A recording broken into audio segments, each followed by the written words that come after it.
నమస్తే, welcome to reflection Vande Bharat ఎపిసోడ్కి స్వాగతం సుస్వాగతం. అన్నయ్య నమస్కారం. నమస్తే.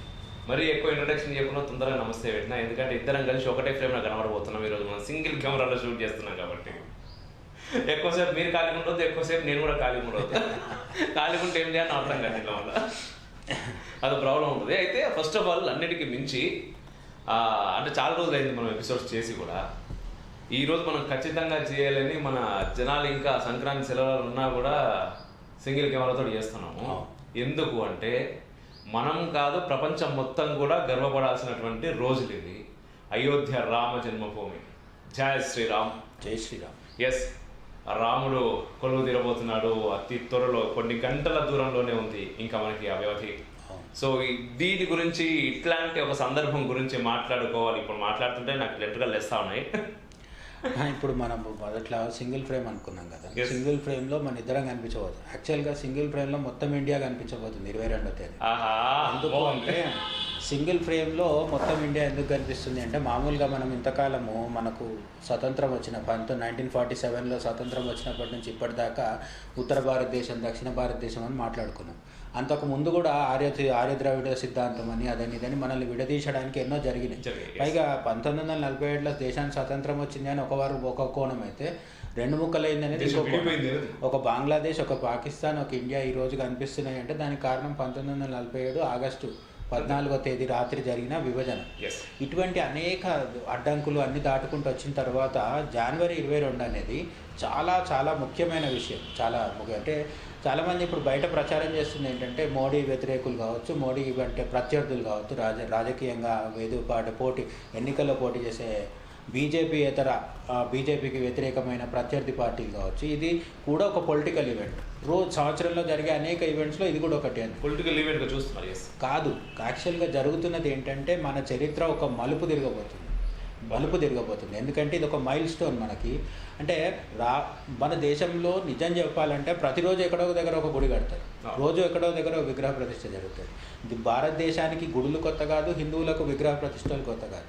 అట్లనే మన దేశంలో ఉన్న కొన్ని ధ్వజస్తంభాలు ప్రపంచంలో ఉన్న చాలా దేశాల కంటే పాతాయి. ఆ దేశాలు పుట్టకముందే మన ధ్వజస్తంభాలు ఉన్నాయి. ఇప్పటికే ఆ ధ్వజస్తంభాలు అట్లనే ఉన్నాయి. తమిళనాడుకు పోతే చాలా గుళ్ళు ఉంటాయి, కొన్ని వందల అడుగుల ఎత్తు, 1000 సంవత్సరాల పురాతనమైనవి ఉంటాయి. అట్లా మనకు మన చరిత్ర ఉంది, నాగరికత ఉంది, అన్నీ ఉన్నాయి. కానీ ఈ గుడి ప్రతిష్ట ఎందుకు ఇంత ప్రధానము అంటే, ఇక్కడ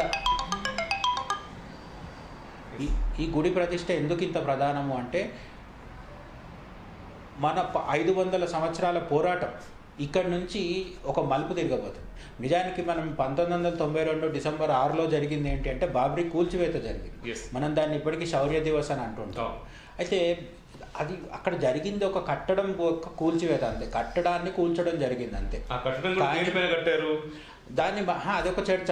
గుడి పైన కట్టితే మనం మసీదుని కూల్చామనేది ఒక చర్చ. సరే, హిందుత్వవాదులు చేస్తారు. నేను అనేది ఏంటంటే, మధ్యలో అంటే స్థిరంగా ఉండి వీళ్ళ సైడ్ వాళ్ళ సైడ్ అని కాకుండా ఉండి చూస్తే కూడా ఒక కట్టడాన్ని, ఒక కలంకిత కట్టడాన్ని కూల్చడం అనే దగ్గర కాకుండా పార్టీలు, రాజకీయ పార్టీలు, ప్రధానంగా బీజేపీ కాకుండా ఇతర పార్టీలన్నీ, కాంగ్రెస్ నాయకత్వంలో ఉన్న సోకాల్డ్ సెక్యులర్ పార్టీలన్నీ ఏం చేస్తూ వచ్చినాయంటే, ఆ బాబ్రీ కూల్చివేతని హిందువులు ముస్లింల మధ్య గొడవగా చేస్తూ వచ్చినాయి. అంటే ఒక దేశాన్ని 2 జాతుల కింద విడగొట్టేసి ఏదైనా చేసి అధికారంలోకి రావాలి తప్ప ఈ దేశం ఏమైపోయినా పర్లేదు, మళ్ళీ ఇంకో 4 ముక్కలైనా పర్లేదు అన్నట్టుగా డిసెంబర్ 6, 1992 నుంచి ఓవైసీ నుంచి మొదలు పెడితే రాహుల్ గాంధీ దాకా ఒకటే టోన్లో మాట్లాడుతుంటాం. ఇదేదో హిందువులు ముస్లింలను దోచేసుకున్నారు, హిందువులు ముస్లింల దోపిడీ చేసేస్తున్నారు అన్నట్టుగా చెప్తుంటారు. కాదు, నిజానికి హిందువులు అడుగుతుంది ఏంటంటే, ముస్లింలను ఏం నష్టపడిపోమని చెప్పట్లేదు. హిందువులు అక్కడ ఒక నష్టం జరిగింది చారిత్రకంగా. ఎప్పుడో బాబర్ కాలంలో ఒక గుడి కూల్చేసి, అది రాముడు పుట్టిన గుడి. అదేదో సాధారణంగా ఎవడో వాడవీడో కట్టుకున్న గుడి కాదు. రామాలయం లేని ఊరు మన దగ్గర ఉండనే ఉంటుంది. రామం ఉంటేనే గ్రామం అవుతుంది మన దగ్గర. కాబట్టి రామాలయం ఉన్న గుళ్ళు చాలా ఉన్నాయి మన గుళ్ళు, రాముడి ఆలయాలు ప్రతి ఊర్లో చూడొచ్చు. మరి ఎందుకు అక్కడ గాని గొడవ ఇక్కడ అయిందంటే, రాముడు అక్కడ పుట్టాడు అనేది మన విశ్వాసం. దీన్ని చరిత్ర ద్వారా ప్రూవ్ చేయండి, అకాడమీ అంటే మన హిస్టారియన్స్ వచ్చి ప్రూవ్ చేయాలి. ఇట్లాంటి పిచ్చి వాదనలు, చాలా పైత్య ఇప్పుడు సుప్రీంకోర్టు నుంచే కదా మనం అవన్నిటికి కూడా ఒప్పుకున్నాం. నిజానికి ఇప్పుడు జెరూసలేం విషయంలో క్రిస్టియన్స్కి ఉన్నదానికి, మక్కా విషయంలో ముస్లింలకు ఉన్నదానికి చారిత్రక ప్రూఫ్స్ చూపించాల్సిన అవసరం లేదు, అది వాళ్ళ విశ్వాసం, మనం కూడా ఒప్పుకుంటాం. అది నిజమా కాదా, అక్కడే మొహమ్మద్ ప్రవక్త తపస్సు చేశాడా, పుట్టాడా, పెరిగాడా అని మనం అడగట్లేదు. అట్లా రాముడు అయోధ్యలో ఆ ప్రాంతంలో పుట్టాడని ఇన్ని కోట్ల మంది, నేను మీ ఒకరో ఇద్దరో చెప్పుకుంటే పర్లేదు, బట్ ఇన్ని కోట్ల మంది ఇన్ని వందల సంవత్సరాలుగా విశ్వసిస్తుంటే కూడా మనల్ని ప్రతిరోజు లిట్మస్ పరీక్ష పెట్టిండ్రు. అగ్ని పరీక్షకు నిలబెడితే కూడా మనం తట్టుకొని కోర్టు ద్వారా సాధించుకున్నాం. ఇంత జరిగిన తర్వాత కూడా ఇప్పుడు చెప్తుంది ఏంటంటే ఇది బీజేపీ వాళ్ళ ఫంక్షన్. మొన్న రాహుల్ గాంధీ కూడా మణిపూర్ నుంచి బయలుదేరిండు కదా దండయాత్రకి. సో ఇప్పుడు మళ్ళీ రెండోసారి న్యాయయాత్ర అని మొదలు పెడుతున్నాడు. ఆయనకి ఏం న్యాయం ఉంది? ఒక జాతి వందల సంవత్సరాలు కష్టపడి పోరాడి హింసాత్మక చర్యలకు దిగకుండా కోర్టుల ద్వారా, బ్రిటిష్ కాలంలో కూడా మనం కోర్టులో కేసు వేసినాం, తర్వాత స్వతంత్ర భారతదేశంలో వేసినాం, ఆ తర్వాత ఇప్పుడు మోడీ వచ్చిన తర్వాత సుప్రీంకోర్టు తీర్పు తర్వాత అది మోడీ చేతుల మీదుగా ప్రాణప్రతిష్ఠ దాకా వచ్చింది. ఇంత సుదీర్ఘమైన పోరాటం ఒక జాతి శాంతియుతంగా చేస్తూ వచ్చి ఒక గుడి సాధించుకుంటే ఆయన ఏమంటాడు? ఇది మోడీస్ ఫంక్షన్ అంటాడు. ఓకే, ఆయన మోడీస్ ఫంక్షన్ అన్నా కూడా ఇప్పుడు ఇంకా చాలా మంది ఉన్నారు మాట్లాడాలి. ఇప్పుడు ఫస్ట్ మీరు ఓపెన్ చేయడమే సింగిల్ ఫ్రేమ్లో దేశం మొత్తం కనబడబోతుంది అన్నారు. బట్ దేశాన్ని అయోధ్య రామ మందిరం పేరుతో విచ్ఛిన్నం చేస్తున్నారు, విడదీస్తున్నారు అని చెప్పేసి కుహానా మేధావులు ఎంతో మంది మాట్లాడుతూ ఉన్నారు. అసలు నేను అదే చెప్తున్నాను, ఈ మొత్తం అయోధ్య ప్రాసెస్లో మోడీ కానీ, యోగి కానీ, అమిత్ షా కానీ, లేకపోతే ఈ చిన్న చిన్న బీజేపీ నాయకుల నుంచి బీజేపీ కార్పొరేటర్లతో మొదలుపెట్టాడు, సర్పంచులతో మొదలుపెట్టాడు. ఎవరైనా ముస్లింలకు వ్యతిరేకంగా ఏమన్నా అంటున్నారా? ఎవరేమన్నట్ల బీజేపీ నాయకులు కానీ, ఆర్ఎస్ఎస్ వాళ్ళు కానీ, విశ్వ హిందూ పరిషత్ వాళ్ళు కానీ, నిజానికి బీజేపీ ముస్లిం పక్షం తరఫున కొన్ని దశాబ్దాల పాటు 92లో బాబ్రీ కూలిపోయినప్పటి నుంచి కోర్టులో ఎవరైతే కేసు వేస్తున్న ఒక వ్యక్తి ఉన్నాడో, ముస్లిం వ్యక్తి, అతనికి కూడా ఆహ్వానం అందితే అతను కూడా వస్తున్నాడు. ఆయన రానని చెప్పలేదు బాబు, ఆయన కేసు వేసిండు, పోరాటం జరిగింది. నిజానికి ముస్లిం పక్షం ఓడిపోయిందా సుప్రీంకోర్టులో? అది కూడా తప్పుడు ప్రచారం జరుగుతుంది. ఏం జరిగింది అంటే అక్కడ గుడి ఉందని ప్రూఫ్స్ ద్వారా నిరూపించడం జరిగింది కాబట్టి అక్కడ గుడి కట్టుకోండి, మళ్ళీ వేరే దగ్గర భూమి ఇవ్వండి అని ప్రభుత్వాన్ని ఆదేశించింది సుప్రీంకోర్టు. అక్కడ ఈ మధ్య కాలంలోనే మక్కా నుంచి వచ్చిన ముస్లింల మత పెద్ద ఒక ఆయన వచ్చి దానికి అదే అంటే పునాది వేయడం లాంటిది జరిగింది. వాళ్ళ మతాచారం ప్రకారం మసీదు ప్రారంభానికి అక్కడ ఏదో మొత్తానికి పూజ నిర్వహించేసి వెళ్ళిపోయాడు ఆయన. ఎవరు? మక్కా నుంచి వచ్చిండు, సౌదీ అరేబియా నుంచి వచ్చిండు. ఎక్కడైతే మొహమ్మద్ ప్రవక్త పుట్టి పెరిగి ఆయన జీవితం గడిచిందో పరమ పవిత్రమైన మక్కా నుంచి వచ్చి పూజ చేసి వెళ్తే అక్కడ ప్రపంచంలోనే అతిపెద్ద మసీదు కట్టబోతున్నారు. అటువంటి మసీదు కూడా కట్టుకుంటున్నారు.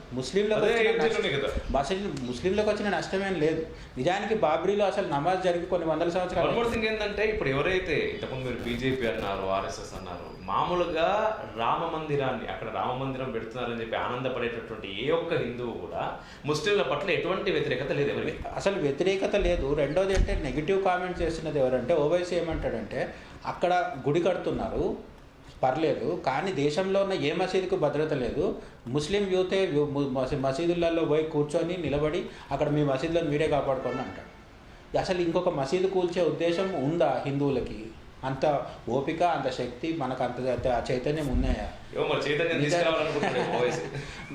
నేను అదే చెప్తున్నాను, ఓవైసీ లాంటి వాళ్ళ వల్ల నిజంగా అట్లాంటివి జరిగితే జరగాలి, కానీ స్వతహాగా హిందువులు మసీదులు. నేను చూసినంత మటుకు ఎంతసేపు శుక్రవారం ఏంటంటే మసీదులో నుంచి రాళ్ళు బయటపడ్డాయి నేను చూసినా, కానీ ఏ హిందూ గుళ్ళ నుంచి బయటకు రాళ్ళు వచ్చిందైతే నేను ఇప్పటిదాకా చూసాను. ఇప్పుడు హిందూ గుళ్ళ నుంచి రాలేదు. రెండోది మసీదు లోపల నుంచి రాళ్ళు బయట వస్తున్నాయి, బయట నుంచి రాళ్ళు లోపల పోవట్లేదు. అదే పోతే కదా ఓవైసీ భయపడాలి. అంతే కదా. బట్ ఇట్లాంటి వాళ్ళందరూ తయారయ్యారు. ఓవైసీ అంటే సరే ఆయనది పార్టీనే ముస్లిం పార్టీ, ఆయన తన ఓటర్ల కోసం ఏదో మాట్లాడారు. మేము సెక్యులర్ అని చెప్పుకుంటున్నారు. నిజానికి ఓవైసీ నేను పెద్ద సెక్యులర్ అని ఎక్కువ చెప్పుకోడు, ఒకటి రెండు సార్లు ఎప్పుడో మాట్లాడతాడు. అసలు పొద్దున్నేస్తే మేము సెక్యులర్ అనుకునే మమతా బెనర్జీ కావచ్చు, రాహుల్ గాంధీ కావచ్చు, మన దగ్గర ఏమంటాడు, మన రాష్ట్ర ఇప్పుడు కొత్తగా వచ్చిన కాంగ్రెస్ ప్రభుత్వం ఉంది కదా, అంటే కొంచెం హనీమూన్ పీరియడ్లో ఉన్నారు మన తెలంగాణ కాంగ్రెస్ నాయకులు. వాళ్ళు ఏం మాట్లాడుతున్నారో వాళ్ళకి అర్థం కావట్లేదు. మరి ఏమంటాడు ఒక నాయకుడు, అవి రాములవారి బియ్యం అక్షింతలు కాదు, రేషన్ బియ్యం అంట. నేనేమంటానంటే అవి రేషన్ బియ్యం కాదు, పరేషాన్ బియ్యం అవి. అవి చూసి మీకు పరేషాన్ అవుతుంది. అట్లనే పరేషాన్ బియ్యం కాదు, అవి బియ్యం కూడా కాదు, భయం. అవి ఇప్పుడు పార్లమెంట్ ఎన్నికలు ఇంకో నెల 2 నెలల్లో పెట్టుకొని, అంటే ఈ సమ్మర్ లోపు ఎన్నికలు వస్తున్నాయి. అటువంటి టైంలో కూడా ఎంత ధైర్యంగా అవి రాములవారి బియ్యం అక్షింతలు కాదు రేషన్ బియ్యం అని చెప్తున్నారంటే ఆ చులకన భావం. చులకన భావం వనమూర్తికి ఏంటంటే వాళ్ళు ఎంతసేపు ఒక వర్గం సంతుష్టీకరణ చేయడానికి పుట్టిన జనాలు కదా వీళ్ళంతా. ఇప్పుడు మరి ఎవరు విడదీస్తున్నట్టు? మోడీ వచ్చి మీ ఇవాళ నుంచి ముస్లింలు అందరు జాగ్రత్తగా ఉండండి, ఒళ్ళు దగ్గర పెట్టుకోండి అని అన్నాడా? ఆయన అనలేదు. ఆయన అందరినీ కలుపుకుపోదామనే చూస్తున్నారు. నిజానికి రేపు అయోధ్య రామాలయ ప్రారంభోత్సవం కొన్ని అంటే 10 దేశాల్లో, అమెరికా న్యూయార్క్ మెయిన్ సెంటర్ నుంచి మొదలు పెడితే చాలా దేశాల్లో లైవ్ ఇవ్వబోతున్నారు పెద్ద పెద్ద స్క్రీన్స్ మీద. అందులో కొన్ని ముస్లిం కంట్రీస్ కూడా ఉన్నాయి. ప్రపంచంలో అన్ని క్రిస్టియన్ హిందూ కంట్రీసే కాదు, హిందూ కంట్రీ ఉన్నది ఒకటే, నేపాల్ పోతే మనది ఒకటి. కానీ మరి ఇతర మతాలు అత్యధికంగా ఉన్న దేశాల్లో ఇది లైవ్ ఇవ్వబోతున్నాం. నీ బయట ప్రపంచంలో ఉన్న చాలా ముస్లిం, పాకిస్తాను, కొత్తగా మాల్దీవ్స్ అని ఒకటి వచ్చింది కదా ఈ మధ్య, వాడు కూడా కొత్త ఆవేశపడుతున్నాడు.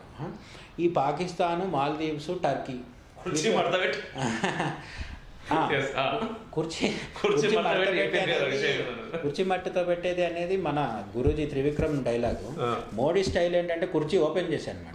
ఓపెన్ చేసి కూర్చునేసరికి వాడికి హీట్ ఎక్కువైపోయింది, బాగా ఏదేదో మాట్లాడుతున్నాడు. ఇప్పుడు మాల్దీవ్స్ ఇష్యూ పక్కన పెడితే పాకిస్తాన్, మాల్దీవ్స్, ఈ టర్కీ దేశం వాళ్ళు తప్ప ముస్లిం కంట్రీస్లో కూడా ఈ రామాలయం ఇష్యూని పెద్ద సీరియస్గా తీసుకొని ఆయాసపడుతున్న వాళ్ళు ఎవరు లేరు.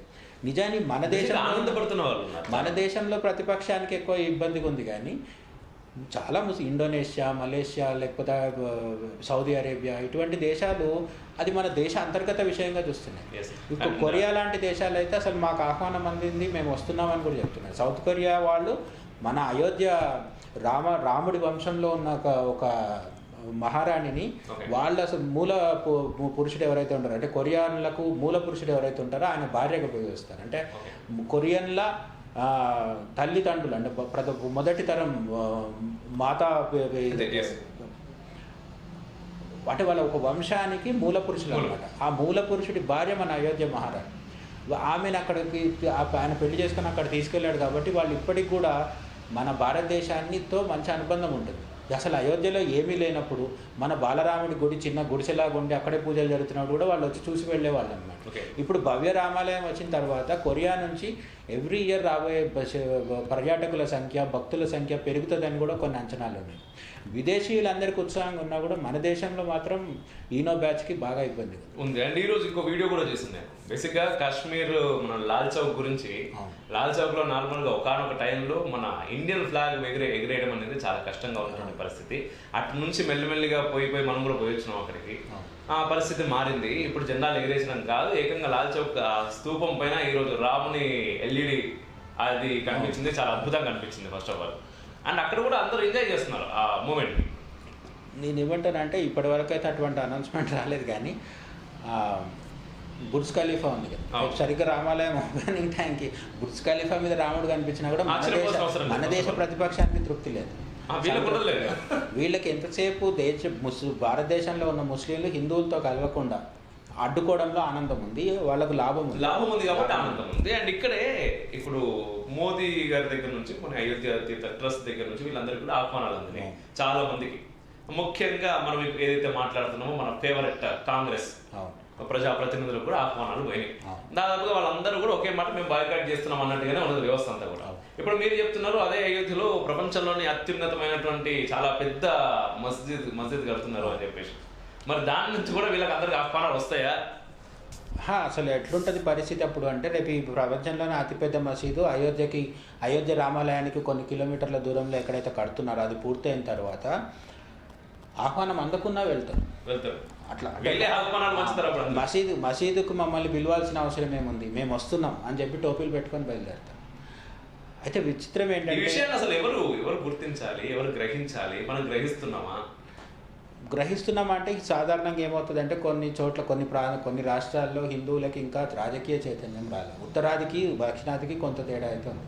నిజానికి ఇప్పుడు అయోధ్యలో 22వ తేదీన రామాలయం ప్రారంభోత్సవం జరుగుతుంది అని తెలుగు రాష్ట్రాల్లో మనం కొంతమంది మాట్లాడుకుంటున్నాం. చాలా సామాన్యులకు కూడా దాని మీద కొంత అవగాహన ఉంది. మన మీడియా కూడా 10 రోజుల కిందటి కంటే ఇప్పుడు హడావుడి ఎక్కువ చేసింది. అన్నీ బాగానే ఉన్నాయి, కానీ ఎంత జరుగుతుంది అనేది ఇక్కడ జరుగుతున్న దాంతో పోలిస్తే 90% అక్కడ ఎక్కువ ఉంది. మీరు టైమ్స్ నౌ, రిపబ్లిక్ టీవీ లాంటి ఇంగ్లీష్ ఛానల్స్ కావచ్చు, Hindi channels, Hindi news channels కావచ్చు, అక్కడ ఒక రకమైన ఫీవర్ అంటారు మనకి. అంటే ఇప్పుడు వరల్డ్ కప్ వచ్చినప్పుడు, ఐపీఎల్ వచ్చినప్పుడు ఉంటాయి కదా, అటువంటి ఒక ఫీవర్ పట్టేసుకుంది. ఆ రాష్ట్రాలన్నింటిలో పొద్దున్న లేస్తే రాత్రి వరకు రాముడి ముచ్చట్లే నడుస్తున్నాయి. దాంతో పోలిస్తే మన దగ్గర అంత లేదు. దానికి తగ్గట్టుగా మన దగ్గర ఉన్న ప్రభుత్వాలు కూడా, ఇప్పుడు ఫర్ ఎగ్జాంపుల్ బెంగాల్ తీసుకుందాం. మమతా బెనర్జీ ఏం చేస్తున్నారంటే సరిగ్గా జనవరి 22వ తేదీన ఆమె ర్యాలీ పెట్టుకున్నారు, ఏక్తా ర్యాలీ అంటే. ఓకే, రాముడు పేరు చెప్పి దేశమంతా కలిసి ముందుకు నడుద్దామని ఉత్సాహం చూపిస్తుంటే ఈ వచ్చి మళ్ళీ కొత్తగా ఐక్యత సాధిస్తాను నేను అని చెప్పేసి ఐక్యత ర్యాలీ ఒకటేదో మొదలుపెట్టింది. ఎప్పుడు సరిగ్గా జనవరి 22 12 గంటలకే ఆమె కూడా రోడ్డు మీదకి వచ్చి తమాషా చేయబోతుంది. ఓకే, సో ఇప్పుడు బెంగాలీ లోకల్ మీడియా పరిస్థితి ఏంటి?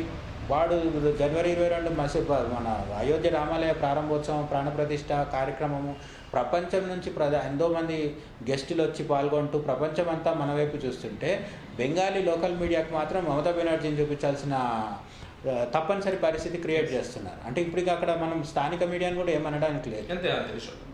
అంత సాధారణంగానే స్థానిక మీడియాలు ఎట్లుంటాయి, ఏపీలో టీడీపీకి వైసీపీకి అనుబంధంగా, ఇక్కడ బీఆర్ఎస్కి కాంగ్రెస్కి అనుబంధంగా పనిచేస్తుంటాయి. వాళ్లకు ఇది ఒక మంచి ఎక్స్క్యూజ్ దొరికింది. కాబట్టి 22వ తేదీన చాలా లోకల్ మీడియాలలో కనిపించకుండా ప్రాంతీయ పార్టీలు, కాంగ్రెస్ పార్టీ జాగ్రత్త పడుతున్నాయి. మన తెలుగు ప్రాంతాల్లో కూడా ఏమైనా జరిగే అవకాశం ఉంది? ఏపీలో కూడా ఒక ప్రచారం జరుగుతుంది. మరి అందులో జగన్ ప్రభుత్వం కావాలని చేసిందని నేను అనుకోవట్లేదు, కానీ కాదనడానికి కూడా లేదు. ఎందుకంటే ప్రచారం జరుగుతుంది ఏంటంటే అసలు ఈరోజు అంటే జనవరి 18తో సంక్రాంతి లీవులు పూర్తవ్వాలి. టీచర్లు పిల్లలందరూ 18వ తేదీ నుంచి అంటే కనుమ నెక్స్ట్ డే నుంచి స్కూల్స్కి వెళ్ళాలి, సంక్రాంతి లీవులు పూర్తయి. ఈసారి ఏం చేసిందంటే సంక్రాంతి కనుమ తర్వాత వచ్చిన గురువారం, శుక్రవారం, శనివారం అట్లా లీవులు కంటిన్యూ చేసి 21వ తేదీ ఆదివారం వరకు లీవులు పడిగింది. 22వ తేదీన అందరు స్కూళ్ళకి వచ్చేసేయాలని చెప్తుంది ప్రభుత్వం. అంటే 22వ తేదీన స్కూళ్ళకు వెళ్ళడం తెలంగాణలో కూడా ఉంది. 22వ తేదీ ఇక్కడ ఏం పబ్లిక్ హాలిడే లేదు. ప్రభుత్వం, కేంద్ర ప్రభుత్వం చెప్పింది ఏంటంటే ఒక అరపూట మాత్రం లీవ్గా ప్రకటించింది, అంటే హాలిడే కింద ప్రకటించింది కేంద్ర సంస్థలకి. సో అంటే రైల్వేస్ కావచ్చు, డిఫెన్స్ కావచ్చు, వాటికి. రాష్ట్ర ప్రభుత్వాలు ఇప్పటివరకు ప్రభుత్వం సెలవు ప్రకటించలేదు. సెలవు మన దేశంలో ఇస్తారని నేను అనుకోవట్లేదు, ఎందుకంటే మనది సెక్యులర్ కదా. రంజాన్, క్రిస్మస్ లాంటి వాటికి ఇస్తారు, చాలా వాటికి ఇస్తారు. మన దసరా, దీపావళికి కూడా ఇస్తారు, కాదని కాదు. కానీ రామాలయ ప్రతిష్టకి బీజేపీ అధికారంలో లేని రాష్ట్రాల్లో హాలిడే ఆశించడం చాలా దురాశ. అది జరగట్లేదు. కానీ ఇప్పుడు జరుగుతుంది ఏంటంటే ఏపీలో మీకు ఎప్పుడో 11, 12వ తేదీ నుంచి స్టార్ట్ అయిన సంక్రాంతి సెలవులు 21 దాకా నడిచి 22వ తేదీన టీచర్లు వచ్చి, పిల్లలు వచ్చి స్కూల్లో చేరాలి. అంటే మళ్ళీ స్టార్ట్ అవుతుంది, రీఓపెన్ అవుతాయి స్కూల్స్. ఆ రోజు కానీ ఒకవేళ రామభక్తి ఎక్కువైపోయి ఎవరైనా సీఎల్ పెట్టుకొని లీవ్ తీసుకుంటే అంతకు ముందునే అన్ని లాస్ ఆఫ్ పే కింద పోతాయి. ఆ భయంతో ఏం చేస్తారు, టీచర్లు వెళ్తారు, టీచర్లతో పాటు పిల్లలు కూడా వెళ్తారు. వెళ్ళిపోయిన తర్వాత అక్కడ కూర్చున్న తర్వాత ఈ రామాలయ ప్రారంభోత్సవం అనేది అన్ని లైవ్లో చూడడం చాలామంది తగ్గిపోతుంది. ఇటువంటి డ్రామాలన్నీ బెంగాల్లో కావచ్చు, ఏపీలో కావచ్చు. ఇప్పుడు తమిళనాడులో స్టాలిన్ ఏం చేస్తాడో చూడాలి. ఆయన కూడా ఒక మహా సెక్యులర్ నాయకుడు. మరొక విషయం మీ ద్వారా మన వాళ్ళందరూ ఇప్పుడు తెలియాలనుకుంటున్నాను నేను. ఇప్పుడు చాలా మంది మాట్లాడుతున్నారు ఏంటి, ప్రభుత్వ సొమ్ముతోటి దేవాలయాలు కట్టడిందా, ఇంత పెద్ద దేవాలయం కట్టింది, కావాలంటే మాకు హాస్పిటల్లో లేకపోతే స్కూల్లో, కాలేజీలో ఎప్పుడు అదే బాగా అవుతా ఉంటారు కదా, అదే ఇక్కడ కూడా వస్తున్నారు. ఫస్ట్ ఆఫ్ ఆల్ అందరికి క్లియర్ చేయాల్సింది ఏంటంటే ఇది ప్రభుత్వ సొమ్ము కాదనేది ఒకటి. వన్ మోర్ థింగ్ ఏంటంటే నన్ను అడిగితే నేను చెప్పేది ఏంటంటే ప్రభుత్వం కూడా బరాబర్ సొంత ఖర్చులు పెట్టుకుంటూ కట్టాల్సినటువంటి దేవాలయం.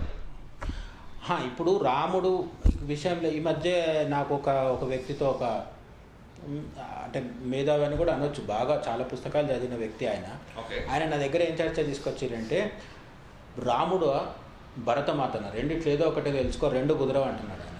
ఇట్లాంటి మేధావులు కూడా ఉన్నారు మనకి. ఇప్పుడు భరతమాతని ఎవరైతే కొల్చట్లేదో రాముడిని వ్యతిరేకించే వర్గం కూడా అదే. సో అంటే ఇక్కడ మనం ఏది చేసినా సరే తప్పుపట్టే మేధావితనం మన భారతీయుల్లో చాలామందికి ఉంది. అట్లా ఈ ఖాళీ కూర్చున్న బ్యాచ్కి ఎక్కడన్నా ఏదన్నా ధార్మికమైనది ఏదన్నా జరగగానే వెంటనే గుర్తొచ్చేది ఏంటంటే ప్రభుత్వ సొమ్ము వేస్ట్ అవుతుంది. అయోధ్య విషయంలో అసలు ప్రభుత్వ సొమ్ము కాదు.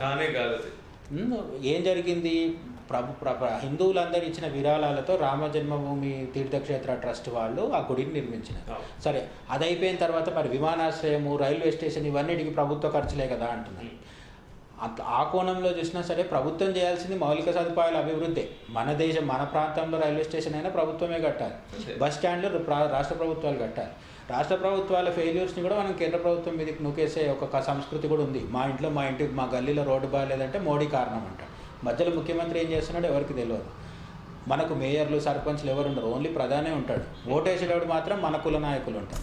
అయితే ఈ విషయం పక్కన పెడితే ఇప్పుడు విమానాశ్రయానికి కావచ్చు, అయోధ్యలో రోడ్లకు కావచ్చు, రైల్వే స్టేషన్ కావచ్చు, మనం ప్రజలు కట్టిన ట్యాక్స్తోనే చేస్తున్నారు.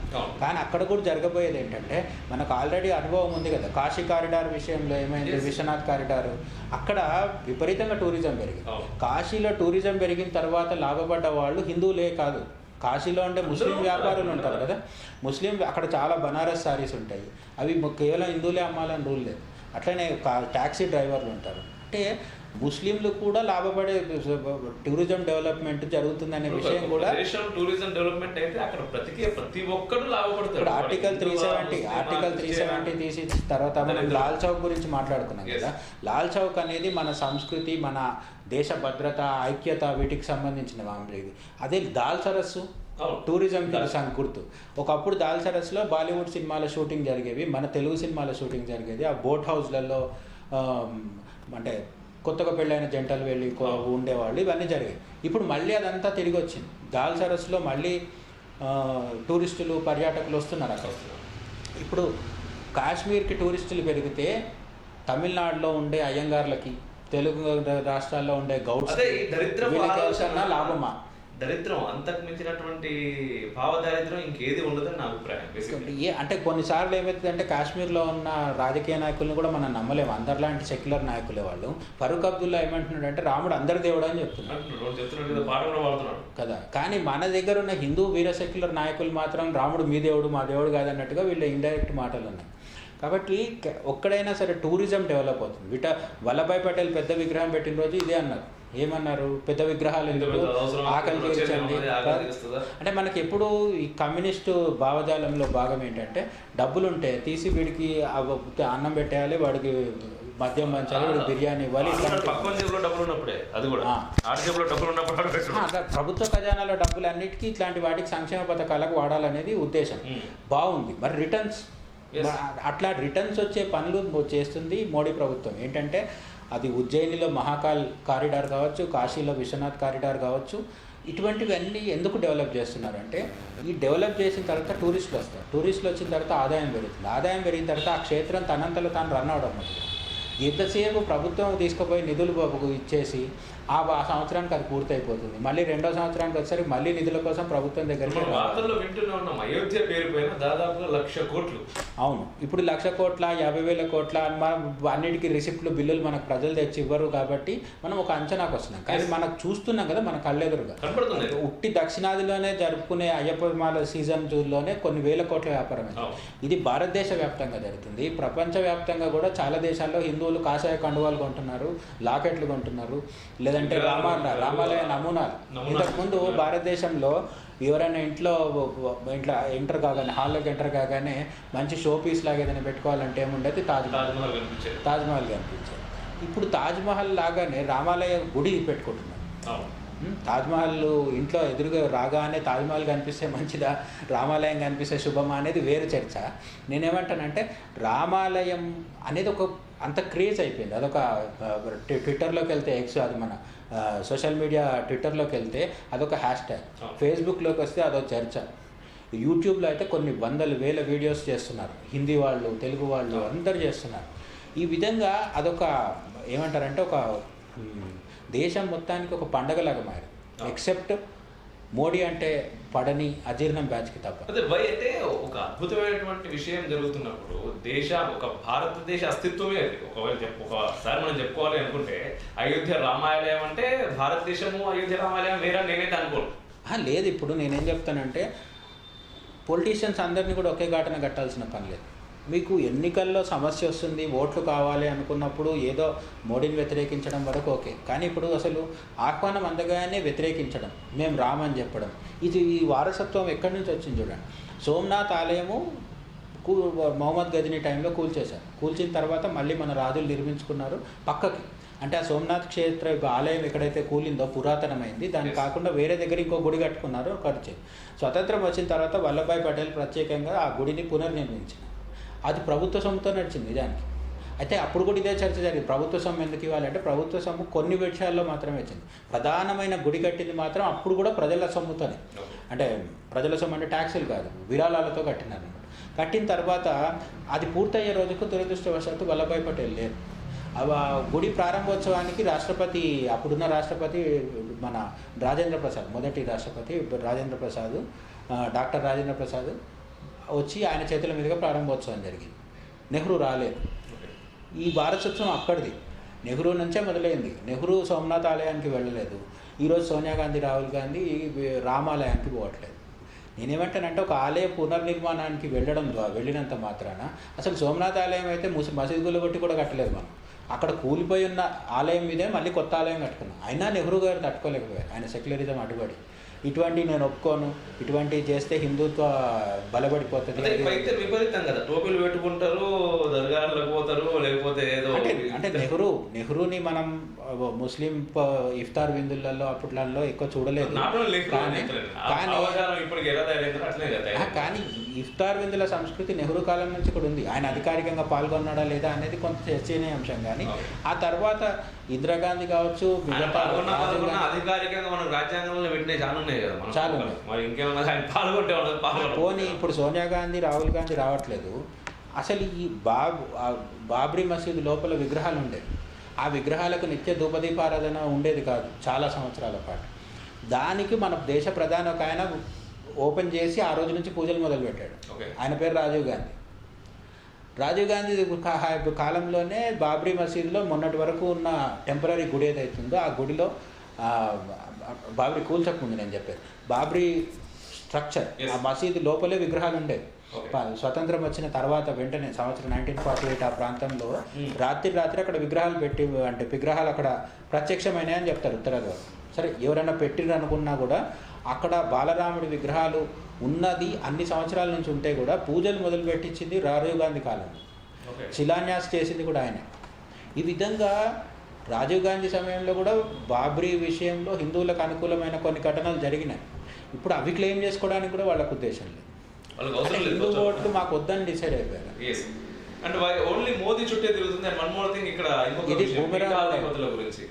ఇప్పుడు నేను చెప్పేది ఏంటంటే రాజకీయంగా మేము రాము, మాకు ఆహ్వానం వచ్చినా మేము రాము, మేము తర్వాత చూసుకుంటాం, మేము ఇప్పుడు మీరు పిలిచిన రోజే రావాలా, ఇది కూడా చెప్తున్నారు కొంతమంది. మాకు మీ ఆహ్వానాలు అక్కర్లేదు, మీ పర్మిషన్ అక్కర్లేదు. అది పర్మిషన్ కాదు, యాక్చువల్గా మీ అనుమతి కాదు, అది అనుమతి కాదు, ఆహ్వానిస్తున్నది మోడీ కాదు, తీర్థక్షేత్ర ట్రస్ట్ వాళ్ళు ఆహ్వానిస్తున్నారు.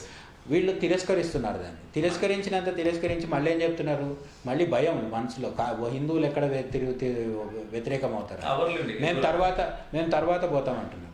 ఎప్పుడు పోతారు అంటే ఓపెనింగ్ అయిన తర్వాత 2వ రోజో 3వ రోజో పోతారు అనమాట.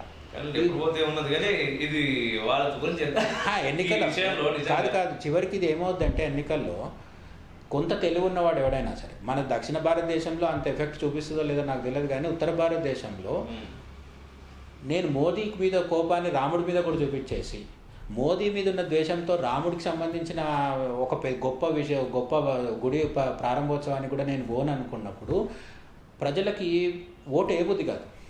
కాబట్టి ఉత్తరాదిలో 2024 ఎన్నికల్లో మోడీకి చాలా సహాయం చేస్తున్నారు ఈ ఏమంటారు ఇన్విటేషన్ తిరస్కరిస్తున్న బ్యాచ్ మొత్తం. అండ్ ఈ పీఠాధిపతులకు సంబంధించినటువంటి ఒక ఇష్యూ కూడా గత కొన్ని రోజులుగా జరుగుతూనే ఉంది, స్టిల్ అది కంటిన్యూ అవుతూనే ఉంది. దానిపైన మీ అభిప్రాయం? పీఠాధిపతులు రకరకాల వ్యాఖ్యలు చేస్తున్నారు. అయితే వాళ్ళు రోజు పొలిటీషియన్స్ కాదు, వాళ్ళకు ఒక ఉద్దేశంతో మాట్లాడాలని ఉండదు. వాళ్ళు శాస్త్ర ప్రకారం ఏది చెప్పాలనుకుంటారో చెప్తారు. ఎందుకంటే వాళ్ళకు ఓట్లతో పని లేదు, సీట్లతో పని లేదు. సో వాళ్ళు రాజకీయాలకు అతీతంగా ఉంటారు కాబట్టి వాళ్ళు మనసులో ఉన్నది మాట్లాడినప్పుడు మీడియాకి ఏంటంటే ఎవరు ఏమాత్రం కొంచెం అటు ఇటుగా మాట్లాడినా సరే హెడ్డింగ్స్ పెట్టుకోవడం. ముందైతే హెడ్లైన్స్ పెట్టేవాళ్ళు, లేదంటే వార్తల్లో బ్యానర్ ఐటమ్స్ రాసేవాళ్ళు. ఇప్పుడు కొత్తగా తమ్నైల్ సంస్కృతి వచ్చింది. యూట్యూబ్లో తమ్నైల్కి అనుకూలంగా కూడా మార్చేస్తుంటారు. అట్లా ఇప్పుడు పూరీ పీఠాధిపతి ఉన్నారు. పూరీ పీఠాధిపతి ఆయన ఏదేదో చెప్పారు. మొత్తానికి ఒక 10-15 రకాల వీడియోస్లో ఆయన ఒక్కొక్క దగ్గర ఒక్కొక్క రకంగా మాట్లాడారు. మోడీ చాలా సెక్యులర్ అని ఎక్కడ చెప్పాడు, మోడీ చాలా మంచివాడు, మోడీ సాహసవంతుడు అని ఆయన పాజిటివ్గా మాట్లాడినవి ఉన్నాయి. అక్కడ జరుగుతున్న ప్రక్రియ శాస్త్రీయంగా జరగట్లేదు అని ఆయన అసంతృప్తి వ్యక్తం చేసినవి ఉన్నాయి, అన్నీ ఉన్నాయి దాంట్లో. అయితే కొంతమంది తీసుకొచ్చి ఏం చెప్తున్నారంటే ఒక శూద్రుడు విగ్రహ ప్రతిష్ఠ చేస్తే నేను రానా అన్నాడు పూరి పీఠాధిపతి అంటున్నాడు. సోషల్ మీడియా రావడంలో జరిగింది ఏంటంటే అసలు ఎక్కడ పూరి పీఠాధిపతి శూద్రుడు అనే పదం వాడలేదు. ఆయన మోడీ మంచివాడు అంటున్నాడు ఇంకా నిజానికి. అట్లా మీడియా ఉండడమే సమస్య. సోషల్ మీడియా వచ్చినాక ఇంకా కొంచెం ఘాట్ ఎక్కువైపోయింది అనమాట. అంటే సోషల్ మీడియా వల్ల ప్రచారం జరుగుతుంది, హిందుత్వకు లాభం కూడా జరిగింది, నేను కాదనట్లే. కానీ కొన్నిసార్లు గందరగోళం కూడా జరుగుతుంది. ఇక్కడ గందరగోళం ఏంటంటే కంచి శృంగేరి పీఠం వాళ్ళైతే అసలు కాంట్రవర్సీకి అవకాశం ఇచ్చే ఏ వ్యాఖ్య కూడా చేయలేదు. కొంతవరకు జ్యోతిర్మఠం పీఠాధిపతి కావచ్చు, పూరి పీఠాధిపతి కావచ్చు, ఇంటర్వ్యూస్లో వాళ్ళు ఏదో మాట్లాడటము దాన్ని మిస్ఇంటర్ప్రిట్ చేయడం జరిగింది. ఈ మన సౌత్లో ఉన్న పీఠాధిపతులు అయితే ఏమీ మాట్లాడలేదు. వీళ్ళ మీద కూడా కొన్ని వ్యాఖ్యలు ఆపాదించేసి బయట ప్రచారం చేస్తున్నారు. కాబట్టి నేను అనుకునేది ఏంటంటే పీఠాధిపతులు వర్సెస్ మోడీ అనేది మీడియా సృష్టించింది. అండ్ హిందుత్వవాదుల్లో కూడా అత్యుత్సాహం ఉన్న వాళ్ళు కొంతమంది ఫేస్బుక్ లో ఏది పడితే అది ఎక్కడ పడితే అది నిజమా అని తెలుసుకోకుండా ఆయన ఎవరు శంకరాచార్యులు గారు దర్గాకి వెళ్ళారని కానీ ఆ ఫోటో చూసి దర్గా ఫోటో అని చెప్పి దాన్ని షేర్ చేయడాలు లేదు. అది మన ఒక స్వామీజీ సమాధి. అది కూడా యాక్చువల్గా అది ముస్లింలకు సంబంధించింది కాదు, అది ముస్లింలకు సంబంధించింది కాదు. అది రామ్దేవ్ బాబా రాజస్థాన్లో రామ్దేవ్ బాబా. ఆయనకి మన సికింద్రాబాద్లో కూడా ఆయన గుడి ఉంటుంది. వాళ్ళంతా హిందువులే. రాజస్థానీ హిందువులు పూజించే ఒక క్షత్రియ రాజు. ఆయనను కూడా ధర్మానికి ప్రతీకగా చూస్తారనమాట. నిజానికి రామ్దేవ్ బాబా అంటే రాముడి తత్వంతో ధర్మాన్ని పాటించిన ఆయన. సరే, ఆ విషయం పక్కన పెడితే నేను చెప్పేది ఏంటంటే ఈ సోషల్ మీడియాలో ఉన్న హిందుత్వవాదం ప్రధానంగా. ఎందుకంటే కమ్యూనిస్టులు కావచ్చు, కొత్త విచిత్రం ఏంటంటే ఎప్పుడు పీఠాధిపతుల్ని మనువాదం అని అదని ఇదని చెప్తూ వ్యతిరేకించే వాళ్ళు కూడా సడన్గా ఇప్పుడు పీఠాధిపతులకు సపోర్ట్ చేస్తున్నారు. మోడీ చూసి పీఠాధిపతులను అవమానిస్తున్నాడు అంటున్నారు. పీఠాధిపతులని మోడీ అవమానిస్తే అది హిందూ మతం అంతర్గత గొడవ. కమ్యూనిస్టులకు, నాస్తికులకు వీళ్ళకి ఎందుకు అంటే అప్పుడు హిందుత్వవాదులు గుర్తుపెట్టుకోవాల్సింది ఏంటంటే మోడీ మీద మనం అభిమానం చూపించాలి, పీఠాధిపతుల మీద మనం గౌరవం చూపించాలి, భక్తి చూపించాలి. మోడీ మీద భక్తి చూపించి పీఠాధిపతుల మీద ఆ భక్తి దీన్ని ఇక్కడ తీసుకొచ్చి రివర్స్ చేసేసి పీఠాధిపతులను నోటికొచ్చినట్టు మాట్లాడితే వేలతో మనకంటే పీఠాధిపతులు ఎప్పుడన్నా పొరపాటున నోరు జారి ఏదన్నా అంటే కూడా మనం కొంచెం రోజులు ఓపిక పడితే అన్ని సర్దుకుంటాయి. అట్లా కాకుండా వాళ్ళు మాట్లాడిన వెంటనే మనం కూడా రియాక్ట్ అవ్వడం మొదలు పెడితే వాళ్ళు పీఠాధిపతులు అనే దానికి గౌరవం లేకుండా పోతారు. పీఠాధిపతులు అంటే అందరు పీఠాధిపతులు కాదు కదా, ప్రతి కాషాయం వేసుకున్న వాడు పీఠాధిపతి కాదు కదా. కృషి కావచ్చు, కారణజన్ములు అయి ఉండొచ్చు, అసలు ఏది కాదు. సరే, వాళ్ళలో కూడా లోపాలు ఉన్నాయి అనుకుందాం కొంచెం, అయినా కూడా మనం గౌరవం ఇవ్వాలి కదా. మన స్థానిక సిఐని ఎస్ఐని మనం ఏమనం, ఎందుకంటే లాఠీ చేతిలో ఉంటుంది కాబట్టి, వాళ్ళ చేతిలో ధర్మదండం ఉంటుంది. కాబట్టి మనం నోరు అదుపులో పెట్టుకుంటే కొన్ని రోజులకు అన్ని సర్దుకుంటాయి. రెండోది ఇక్కడ అసలు ఇప్పుడు జరిగిన సమస్యలు ఏంటంటే ఏ పీఠాధిపతి కూడా మోడీని ఏకపక్షంగా వ్యతిరేకించట్లేదు. కొన్నిసార్లు అవగాహన లోపంతో వాళ్ళు మాట్లాడిన దాన్ని మీడియా వక్రీకరించడము, లేదంటే వాళ్ళే కొంత కాంట్రవర్షియల్గా చిన్న చిన్న స్టేట్మెంట్ చేయడం వల్ల వచ్చిన సమస్య తప్ప అక్కడ ఏం లేదు. పోనీ పీఠాధిపతులు ఈ 4 జగద్గురువులను పక్కన పెట్టేదండి. నార్త్ ఇండియాలో మన దగ్గర జరిగినంత చర్చ ఏం జరగట్లేదు అక్కడ. ఎందుకు అంటే ఇప్పుడు జగద్గురు రాంభద్రాచార్య అని ఒక ఆయన ఉన్నారు. ఆయనకి కళ్ళు ఉంటారు. చిన్నప్పటి నుంచి ఆయన ఒక సన్యాసంలో ఉన్నారు. ఆయనకు విపరీతమైన ఫాలోయింగ్ ఉంటుంది. ఆయన శిష్యులకు కూడా చాలా ఫాలోయింగ్ ఉంటుంది. మనకి హనుమంతుడి భక్తుడు మధ్యప్రదేశ్లో ఒక ఆయన ఉంటాడు. ఆయన రాంభద్రాచార్య వల్ల శిష్యుడు అనమాట. శాస్త్రి అని ఆయన పేరు ఉంటుంది. ఆయన సన్యాసి కాదు, ఆయన నార్మల్. అయితే ఇప్పుడు ఈ రాంభద్రాచార్య లాంటి వాళ్ళు కొన్ని వందల మంది సాధువులు, సన్యాసులు మోడీకి మద్దతుగానే ఉన్నారు. ఇక్కడ మనకు మీడియాకు కావాల్సింది ఏంటంటే ఒక 4 పీఠాధిపతులు, ఆ 4లో కూడా ఒక పర్టికులర్గా 2 పీఠాధిపతులు ఎవరు నోరు తెరిచి మాట్లాడితే వాళ్ళని తీసుకొచ్చి హైలైట్ చేయడం అనేది అలవాటు అయితే మనం మన దగ్గర కూడా చూస్తుంటాం కదా. ఇప్పుడు కేఏ పాల్ అని ఒక వ్యక్తి ఉన్నారు నాయకుడు. ఆయనకు మీడియాలో విపరీతమైన ఫాలోయింగ్ ఉంటుందట. మన వాళ్ళు కెమెరాలు పెట్టేస్తారు, ఆయన ఏది మాట్లాడినా చూపిస్తుంటారు. ఎన్నికల దగ్గరకు వచ్చేసరికి ఆయనకి ఇప్పుడు ఓట్లు పడవు, సీట్లు రావు. ఈ విధంగా మీడియాలో హైలైట్ చేసిన ప్రతిదీ కింద స్థాయిలో ప్రభావం ఉంటుందా అంటే నాకు తెలిసి పీఠాధిపతులు వర్సెస్ మోడీ అనేది మీడియాలో వచ్చిన మసాలా వార్తలే తప్ప క్షేత్రస్థాయిలో ఇంతకుముందు మీరు చెప్పినట్టుగా ఉండదు, ఉండకూడదు, ఎట్ ద సేమ్ టైం మనము ఆలోచించాలి అంతే. నేనేమంటున్నానంటే మోడీ పట్ల అభిమానం చూపండి, పీఠాధిపతుల పట్ల భక్తి చూపండి, సరిపోదు. చూపాల్సిన అవసరం కూడా ఉంది. ఉంటుంది, ఎందుకంటే మన ఐక్యత కోసం. దానివల్ల మోడీకి కానీ పీఠాధిపతులకు వచ్చే నష్టం అది. ఎందుకంటే ఎన్నికల్లో గెలిపోవటం అనేది ఇంత చిన్న చిన్న అంశాల మీద ఆధారపడి ఉండవు. గెలిస్తే ఎట్లాగో గెలుస్తాడు మోడీ, ఓడిపోవాలనుకుంటే ఓడిపోయే పరిస్థితిలో ఉండి ఓడిపోతారు. కానీ నేనేంటంటే మనలో మనం గొడవ పడడం వల్ల తమాషా మిగులుతుంది తప్ప దానివల్ల ఎవరికి ఉపయోగం ఉంటుంది. ఇంత అర్జెంటుగా అయోధ్య రామ మందిర నిర్మాణం, ఆయన ప్రతిష్ట ఇవన్నీ చేయాల్సిన అవసరం ఉందా? అది కూడా ఎలక్షన్స్ కంటే ముందు అంటే మీరేమంటారు? నేనేమంటానంటే చాలామంది సెల్ఫ్ డిఫెన్స్లో పడి చాలా శాస్త్రీయమైన విషయాలు కూడా చెప్తుంటారు. శాస్త్రం నాకు అయితే పెద్దగా తెలియదు, ఎందుకంటే నేను సంస్కృతం చదువుకొని వేద పాఠశాలలో తిరిగి వచ్చినాను కాదు. నేను కొంతమంది ఏం చెప్తున్నారంటే ఏ గుడి అయినా సరే గర్భాలయంలో విగ్రహాలను పెట్టి, ఇప్పుడు యాదగిరిగుట్టలో మన కేసీఆర్ అదైతే ప్రభుత్వ సొమ్ముతో నిర్మించింది కదా, యాదగిరిగుట్టను మొత్తం డెవలప్ చేసి ఆ గుడిలో కొత్త గుడి నిర్మించి విగ్రహాలను కొన్ని రోజులు ఇంకొక ఆలయంలో పెట్టినారు. దాని పేరేంటి బాలాలయం అని పెట్టినారు. ఇది 2 పద్ధతులు ఉంటాయి. యాదగిరిగుట్టలో చేసింది ఏంటంటే పక్కకు ఒక నమూనా ఆలయం కట్టి దాంట్లోకి ఈ విగ్రహాలని, ఆ శక్తిని ఆవాహన చేసిన కలశాలని అక్కడ తీసుకుపోయి పెట్టి గుడి పూర్తయిన తర్వాత తీసుకొచ్చి పెట్టిండ్రు మళ్ళీ ఇక్కడ. కొన్నిసార్లు ఏం జరుగుతుందంటే ఇక్కడ అయోధ్యలో జరిగింది ఏంటంటే ఇక్కడ ప్రతిష్ఠించిన విగ్రహాలు లేవు. మనకి అప్పుడెప్పుడో బాబర్ కాలంలో 500 సంవత్సరాల కిందట విగ్రహాలతో సహా కూల్చేసిండ్రు దురాక్రమణదారులు. కూల్చేసేసరికి అక్కడ విగ్రహాలు లేవు. తర్వాత పెట్టిన ఏంటి ఉత్సవ విగ్రహాలు, బాలరాముడికి సంబంధించినవి మామూలు విగ్రహాలు అవి అంతే, శిల్ప అంటే ప్రతిష్ఠించిన విగ్రహాలు కాదు.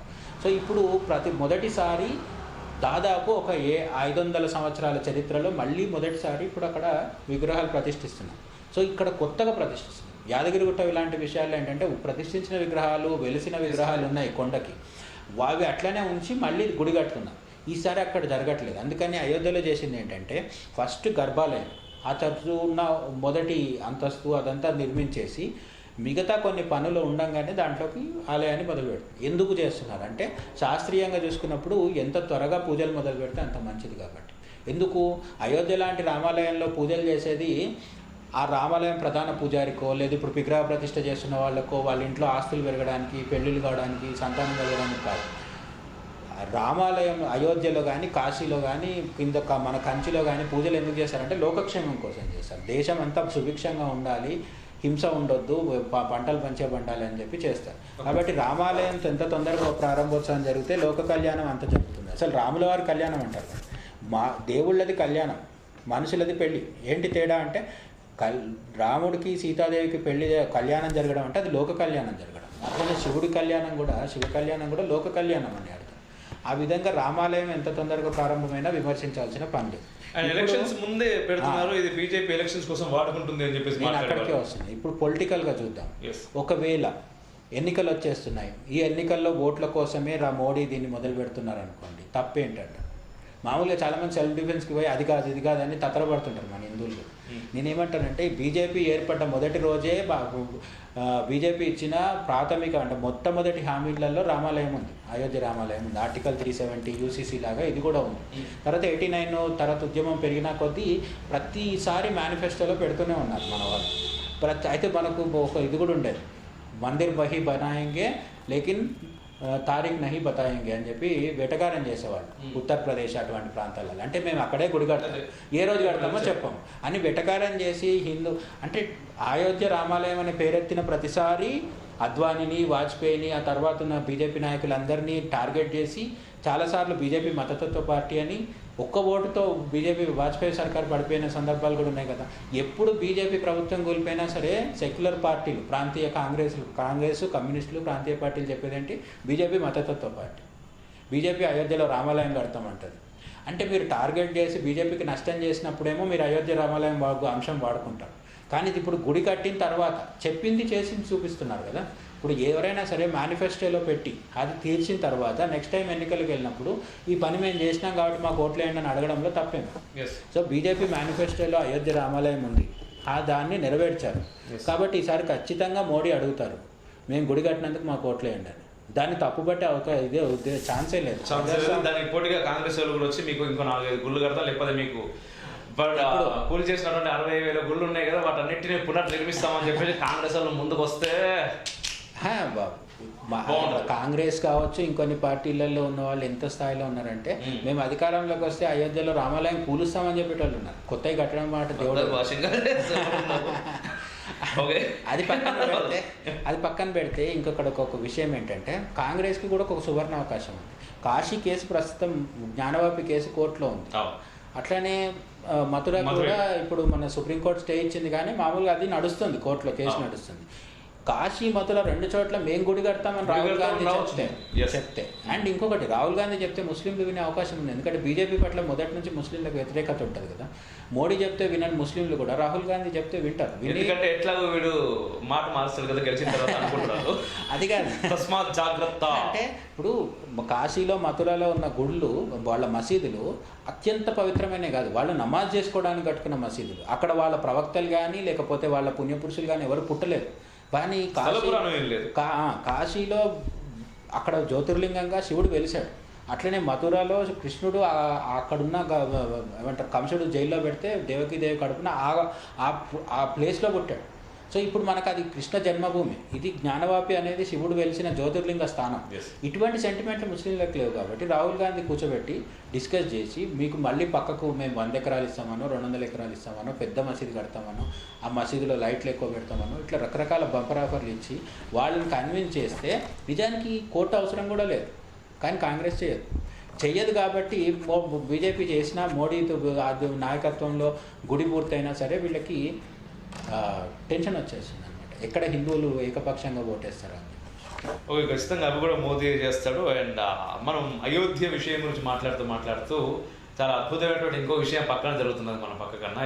ఎందుకంటే ఇప్పుడు రాముడు రావణాసురుణ్ణి రాక్షసులందరినీ అంతమొందించినట్టు ఇక్కడ కూడా ఇప్పుడు రామ జన్మభూమి ప్రతిష్ట అయ్యే టయానికి పాకిస్తాన్ ఉంటుందా పోతుందా కావున రాక్షసులందరూ పటాక్ అవుతారా అని చెప్పేసి ఒక ఆందోళన జరుగుతుంది అక్కడ, బాంబులు ఇరాన్ అండ్ పాకిస్తాన్ మధ్య. దాని గురించి అంటే ఇది కొంచెం నేను చెప్పినప్పుడు అతిగా కూడా అనిపించవచ్చు, మరి కిందకి ఎవరన్నా కళాకారులు కామెంట్స్ వాళ్ళ సొంత భాషలో రాయొచ్చు కూడా.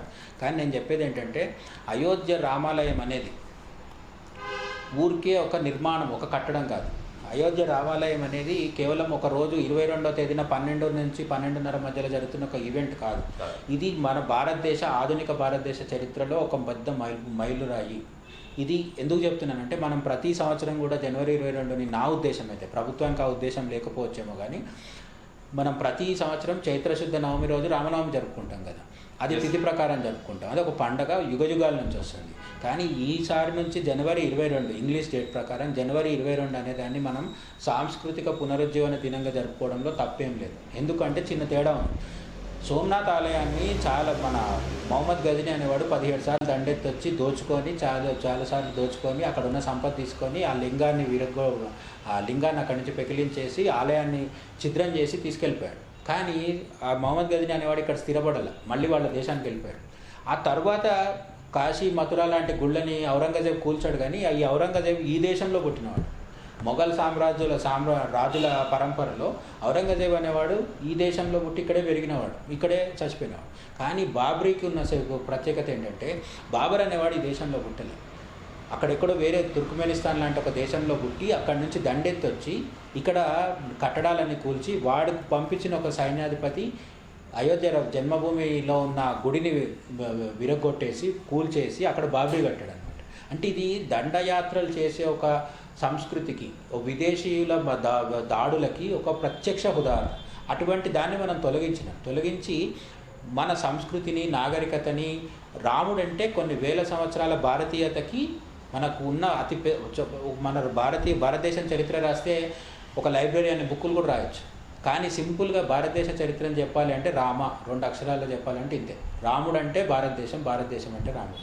అటువంటి రాముడికి మనం భవ్య రామాలయం కట్టినాం కాబట్టి ఈ జనవరి 22ని మన సంస్కృతిని పునరుజ్జీవనం చేసుకున్న దినంగా దీన్ని చేసుకొని సాంస్కృతిక పునరుజ్జీవన దినంగా ప్రతి సంవత్సరం జరుపుకోవడం చాలా ఇంపార్టెంట్.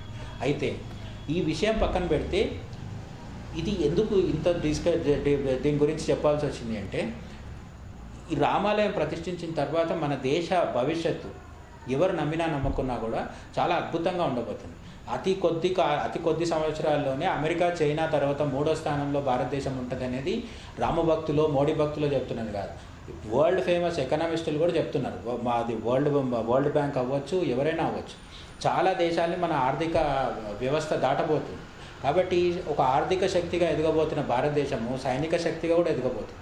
అందుకు కూడా రామాలయం కడుతున్న టైంలోనే మంచి సంకేతాలు కనిపిస్తున్నాయి. ఏంటి ఆ సంకేతాలు అంటే పాకిస్తాన్ మీద ఉన్నటువంటి ఇరాన్ దాడి చేసి, యాక్చువల్గా ఇప్పటికే పాకిస్తాన్ పరిస్థితి ఏంటంటే తూర్పు సైడ్ మనం ఉంటాం, భారతదేశంతో దస్తమానం గొడవే, దానికి మనం వద్దనుకున్న వాళ్ళు గొడవ పడతారు. అట్లనే ఈ మధ్యకాలంలో మోడీ వచ్చిన తర్వాత యురీలో కావచ్చు, బాలాకోట్లో కావచ్చు తాట తీసి వదిలిపెట్టేసింది భారతదేశం. మనం కాకుండా ఆఫ్ఘనిస్తాన్ ఉంది ఇంకో వైపు. ఆఫ్ఘనిస్తాన్ ఏం చేస్తుందంటే పాకిస్తాన్ తాలిబాన్లను అడ్డుపెట్టుకొని తెహ్రీకే తాలిబాన్ని ప్రతిరోజు ఎక్కడ పాకిస్తాన్ సైనికులకే భద్రత లేదు, పాకిస్తాన్ ప్రజలు కాదు, పాకిస్తాన్ సైనికుల్నే పాకిస్తానీ ఉగ్రవాదులే చంపేస్తున్నారు ఎవరితో? ఆఫ్ఘనిస్తాన్ తాలిబాన్ల సహాయంతో. సో పాకిస్తాన్ తాలిబాన్లు ఆఫ్ఘనిస్తాన్ తాలిబాన్లు కలిపి ఇంకో వైపు నుంచి టార్చర్ పెడుతున్నారు. ఈ రెండు సరిపోవు అన్నట్టుగా ఇప్పుడు ఇది ఇరాన్ వచ్చేసి ఏం చేసిందంటే ఇరాన్ డైరెక్ట్ మిజైల్ అటాక్ చేసేసింది. ఎందుకు అంటే ఇక్కడ బలూచిస్తాన్ ప్రాంతంలో ఉన్న ఉగ్రవాదులు పోయి ఇరాన్లో న్యూసెన్స్ సృష్టిస్తున్నారు. ఓకే, మనకు ఎట్లయితే భారతదేశంలోకి చొరబడుతుంటారో లష్కరే తోయిబా, జైషే మహమ్మద్ వాళ్ళు, అట్లా బలూచిస్తాన్లో ఉన్న కొన్ని ఉగ్రవాద సంస్థలు పాకిస్తాన్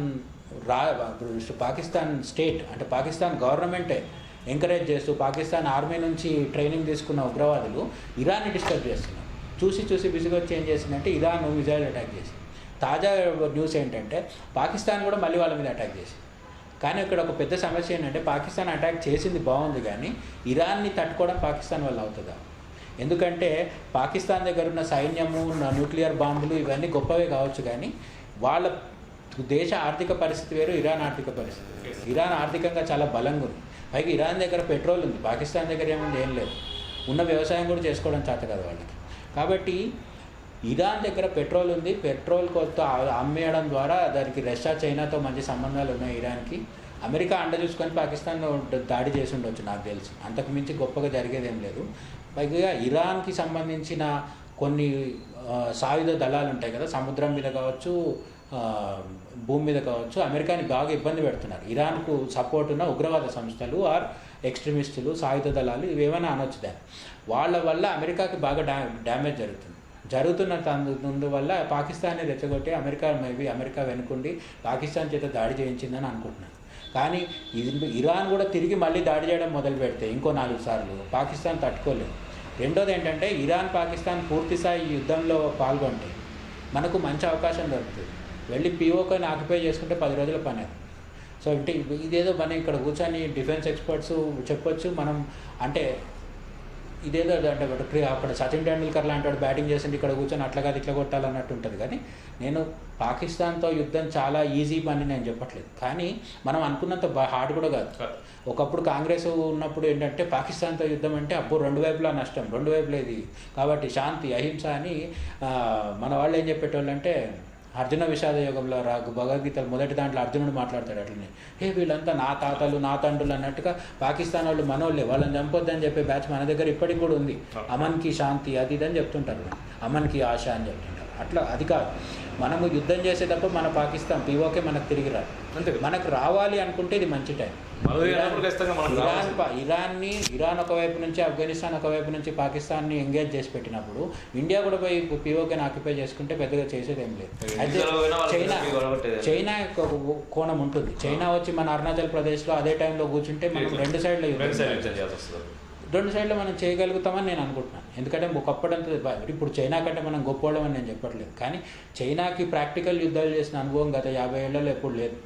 బట్ ఇండియన్ ఆర్మీ అట్లా కాదు, మనం రోజు పాకిస్తాన్తో ఎగుతున్నాం కదా, ఇటు బంగ్లాదేశ్ ఉంటుంది, మయన్మార్ ఉంటుంది, కాబట్టి మనకు రోజు అలవాటు యుద్ధం. కాబట్టి మనం పీఓకే కూడా బాలరాముడు ప్రతిష్ఠించిన తర్వాత కౌంట్ డౌన్ మొదలై ఉంటుందని అనుకుంటున్నాను. పీఓకే వస్తే మన పాకిస్తాన్ ఆక్యుపైడ్ కాశ్మీర్ కానీ మన చేతికి వస్తే అక్కడ శారదా పీఠం కూడా మనం త్వరలో నిర్మించుకోబోతున్నాం, శక్తిపీఠాల్లో అదొకటి. అండ్ పాకిస్తాన్ ఒకవేళ ఇరాన్ ఆఫ్ఘనిస్తాన్ దెబ్బకి విడిపోతే బలూచిస్తాన్లో మనకి ఇంకో శక్తిపీఠం ఉంది, హింగ్లాదేవి అని చెప్తారు. సో అక్కడికి కూడా భారతీయులు టూరిస్టులుగా వెళ్ళి వాళ్ళకు కూడా బిజినెస్ ఇచ్చి రావచ్చు అని ఇచ్చే రోజులు కూడా త్వరలోనే కనిపిస్తున్నాయి. త్వరలోనే రావాలని కోరుకుందాం ఖచ్చితంగా. అండ్ వన్ మోర్ థింగ్, మీరందరూ అబ్బా ముఖ్యంగా అదో వాళ్ళు ఏదో మాట్లాడతారు వీళ్ళు ఏదో మాట్లాడతారు, ఆ కాంట్రవర్సీల లోపుల్లోకి పోకుండా ఒక అద్భుతమైనటువంటి విషయం జరుగుతున్నది. అసలు ఈ టైంలో అంటే ఇట్లాంటి సమయంలో బతుకున్నాం మనము. సో మనందరం కూడా ఎంతో ఎంతో ఎంతో ఎంతో అదృష్టవంతులం. సో ప్రతి క్షణాన్ని ఆస్వాదిద్దాం. నేనేం చెప్తున్నానంటే ఈ తరం వాళ్ళకి, ఇప్పుడు ఈ భూమి మీద ప్రాణంతో ఉన్న వాళ్ళకి రెండు గొప్ప విషయాలు జరిగినాయి, ఒకటి నెగిటివ్ ఒకటి పాజిటివ్. నెగిటివ్ ఏంటంటే కరోనా లాంటిది గత 2 తరాలు 3 తరాలు ఎవరు చూడలే. 100 years బ్యాక్ కూడా ఒకటి వచ్చింది మహమ్మారి అంటారు, కానీ అప్పుడు ఇంత కమ్యూనికేషన్ ఇంత ట్రావెలింగ్ ఇన్ని ఫ్లైట్స్ లేవు కాబట్టి ప్రపంచం మొత్తం ఒకటేసారి జామ్ అయిపోయి ఆగిపోవడం అనేది లేదు. బట్ మనం మన జీవితకాలంలో కరోనాను చూసినాం. ఇప్పుడు మనం చూస్తబోయే రామాలయ ప్రతిష్ఠ అయితే గత 500 సంవత్సరాల్లో ఎన్నో హిందూ తరాలు ఎదురు చూసి నిరాశతో నిస్పృహతో ఆశలు వదిలేసి అంటే ఉద్యమం కోసం ప్రాణం తెగించిన వాళ్ళు కావచ్చు, వాళ్ళ ఆయుష్ పూర్తయిపోయి కూడా రామాలయం చూడకుండానే చనిపోయిన వాళ్ళు కూడా ఉన్నారు. ఆ ఉద్యమంలో యాక్టివ్గా ఉండి అశోక్ సింఘాల్ లాంటి వాళ్ళు కూడా చూడలేకపోయారు, వాజ్పేయి చూడలేకపోయారు. మన అద్వానీ అదే అంటున్నారు. అద్వానీ మోడీ మీద కూడా గొడవ వచ్చేసింది కదా మన వాళ్ళు, అద్వానీని కార్నర్ చేస్తున్నారు, మురళీ మనోహర్ చేస్తున్నారు. అద్వానీనే చెప్పింది ఏంటంటే రామ ప్రతిష్ఠ కోసం ఎంచుకున్నది స్వయంగా రాముడే మోడీని ఎంచుకున్నాడని చెప్పింది కదా. అప్పుడు ఆయన అన్నది ఏంటంటే వాజ్పేయి లేకపోవడం నాకు బాధగా ఉంది అని చెప్తే ఆయన మనం అర్థం చేసుకోవచ్చు. పాపం వాళ్ళిద్దరు చాలా మిత్రులు, ఆప్తమిత్రులు, కలిసే ఉండేవాళ్ళు ఎప్పుడు.